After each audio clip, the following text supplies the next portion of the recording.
Hello, welcome back to Greenhill Junction. What you see in front of you is a mock-up basically, or a plan of how the tracks are going to come into the station.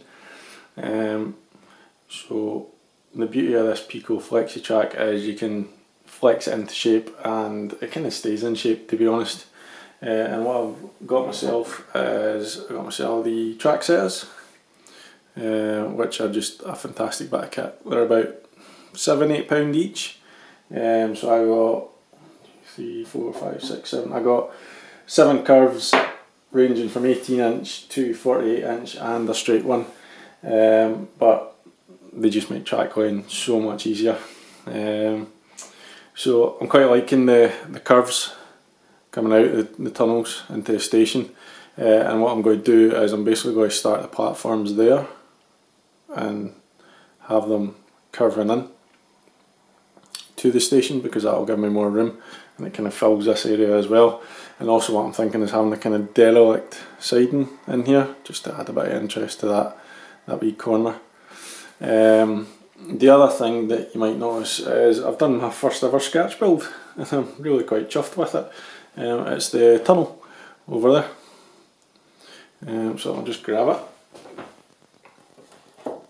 So you might remember from the last video that this was, it was all just a grey kind of structure, inner structure, because the idea was that the ramp would fit on there and then there would be the road sloping down. That was from my last layout, but I knew I needed a tunnel and I originally thought about chopping this off, and then I thought, you know what, I'll have a wee go at having a sketch build. So what I did was I got a ruler and just like ran it across from the top of that, or the bottom of that arch across there. Measured that to make sure it was even, and then just kind of free-handed an arch and cut it all out, and that gave me a template, and then I was able to just work my way back through all the structural supports to get the tunnel shape. The brick paper that you can see was just a sheet I bought years ago. I think is it Koch or Knoch or something like that, K-O-C-H. So it's textured. It's quite nice actually. It's quite effective. So I just cut it into 2 side pieces and an archway and stuck it down with a bit of PVA. And I left it at that, but then I thought I need something like this running along the top. So again, got the brick paper and just cut basically, what's that, 1.5 width, and then cut it in between each brick, probably down about 3/4 of the way, and then managed to bend it fairly successfully around the arch. And to be honest, I think it looks brilliant. I'm really quite chuffed with it. I know it's different from that, but you know, it makes it look like, well, maybe that was added on when the rail was extended, or you know, they just built it a different way. So you know, everyone doesn't have to be the same. Things can get added to modern railways at different times and look different. And then I've just got to, I'm basically going to remove that bit of wall hopefully and move it across there to finish that. But I'll do that later on. That is a bit untidy at the back, well, very untidy, but that's going to be hidden under the upper section. So I'm not really worried about that. But yeah, pretty pleased with that. And it works ideal for the single track up to the incline. So in my original like description bio for this channel, it was all about building a model railway as cheaply or as reasonably as possible. And you can see I've got some cork strips down underneath the track. And I originally wasn't going to do that because it was just more money to buy more cork. But then I thought it's not going to have a nice profile once it's ballasted without having something underneath it. So I managed to get a pack of 8 sheets of cork from eBay, from that company. You can see it's 1 metre by 250mm by 2mm thick. And what I've done is, I'll just grab one of these. I just lay a straight piece of the flexi track down and cut a metre length of it. And I managed to get 8 of these from one pack or one roll. So that means I can get 64 metres of underlay, and all that cork cost me was £13 delivered. And I'm really hoping I don't have 64 metres of track here, because that's going to get expensive. To get it round the corner, as you can see, it's pretty straight, but I'd used exactly the same technique as the bridge. So I've cut little slits in the cork. You just see it there, roughly about a finger width apart, all the way down the length of it. And they're only, I mean, it's only 3/4 of a centimetre of a slit, but as you can see from the layout, I'll just zoom you in so you can see, it bends really, really nicely with the curves. No problem at all. It actually bends around the Hornby third radius curve. So that's brilliant, because I don't need to go to the expense of getting a curved bit of cork, or all the wastage of cutting curves. You know, I can literally just cut straight sections and then bend them in whatever shape I want. So that's a huge bonus. So what I'm going to do now is I'm actually going to fit down some of this track basically, and hopefully extend it round the corner there, because I'm still not sure on my point work.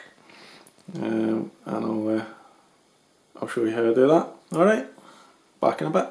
Okay, track line. So quick change of plan off camera. I'd got myself one of these micro drilly thingamajiggies, and it's absolutely useless. So scrap that, that was a waste of tenner or whatever that was. So I do have just a Peco streamline. Anything wants to focus. Pins. Well, it's turning out to be really, really sharp. So don't really need the drill, to be honest.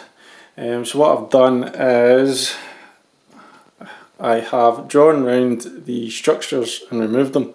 So there's the edge of the first bridge, and there's the other edge there.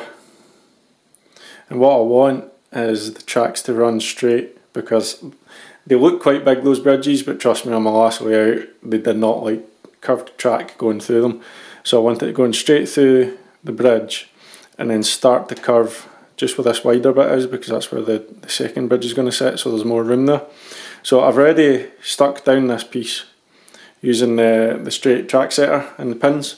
So it's pinned up to there. You can barely see the pins, so it's pinned up to there.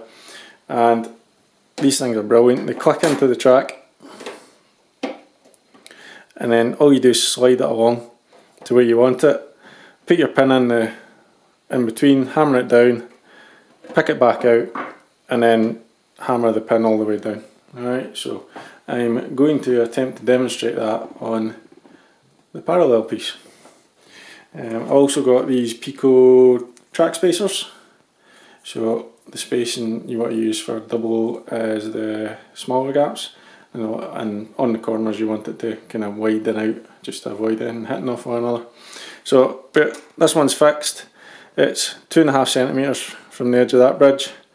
So I've measured it already. This one is also going to be 2.5 centimetres from the edge of, that edge of the bridge. So these are a bit fiddly, I'll admit, because you can't click them in. Peco, take note. So what you do is you just put that in the middle of your track, like so, and you click it in your other track.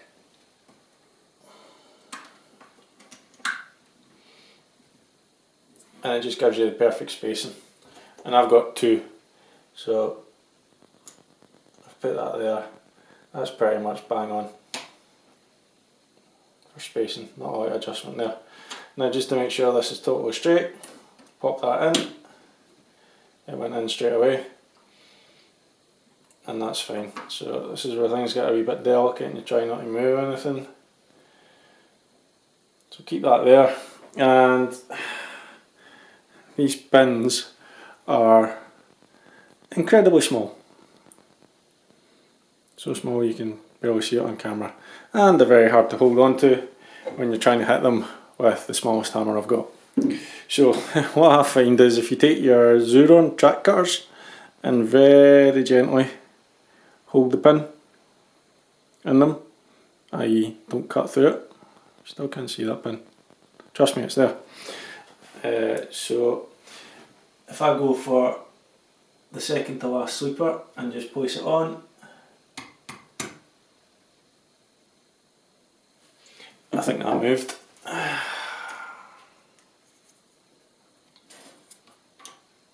No, it didn't. I'll try that again. Second to last sleeper. Just move it back a wee bit so that level. There we go. Never works when you're on camera.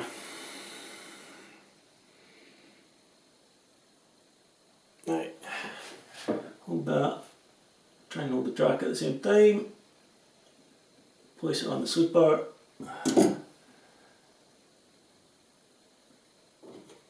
And gently hammer it in.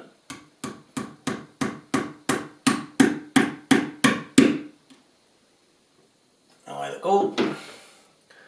Hold on to your Tracksetta. And just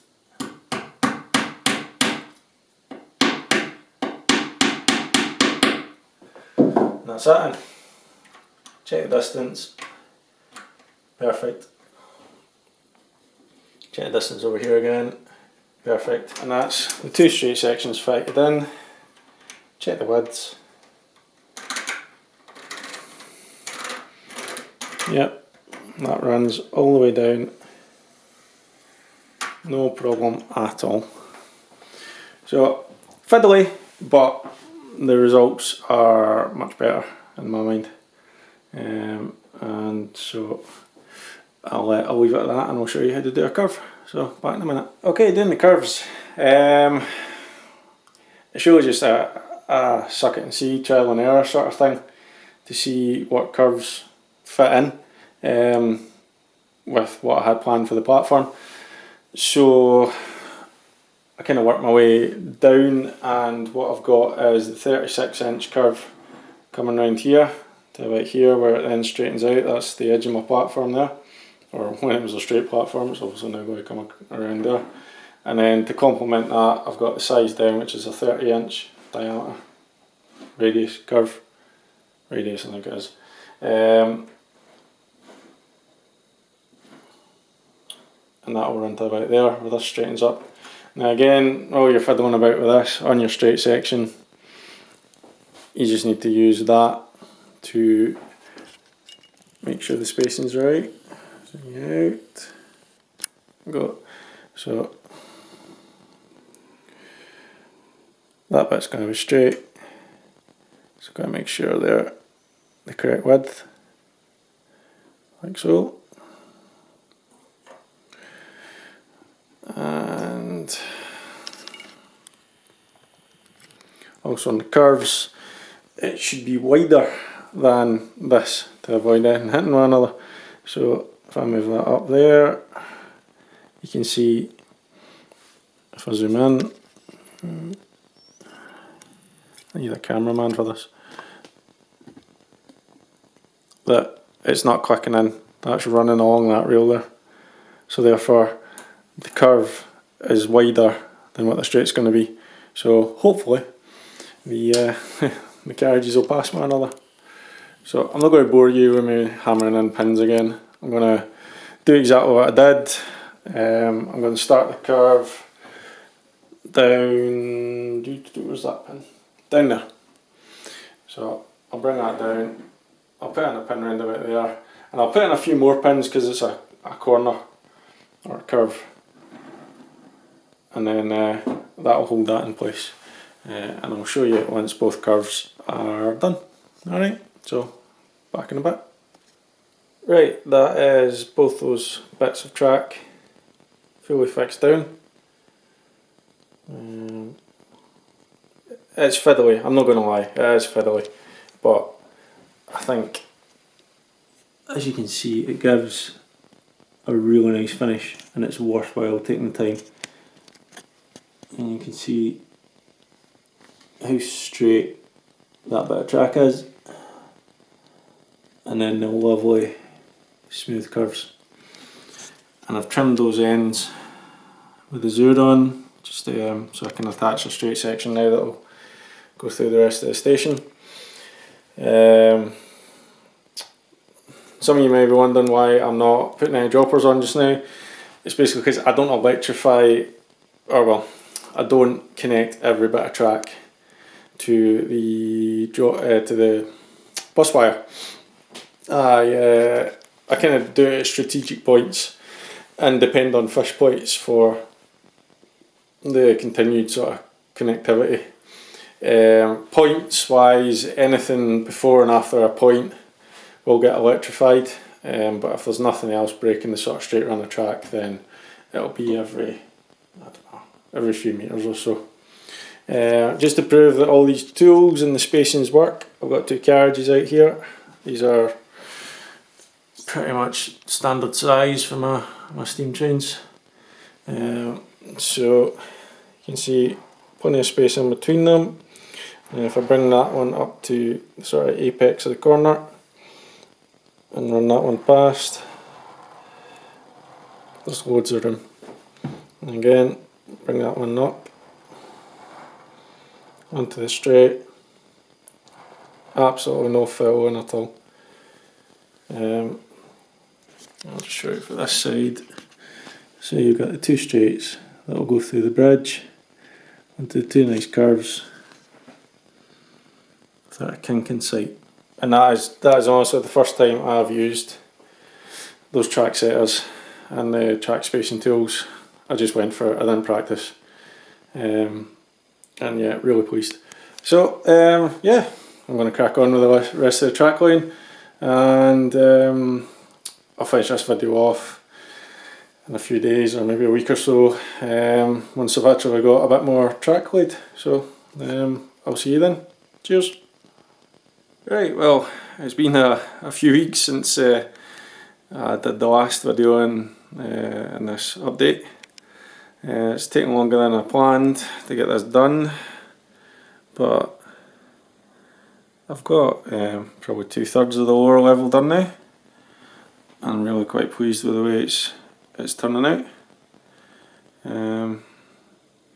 So I've just got the fiddle yard and the bridges to complete, which is probably going to be one of the more complicated bits.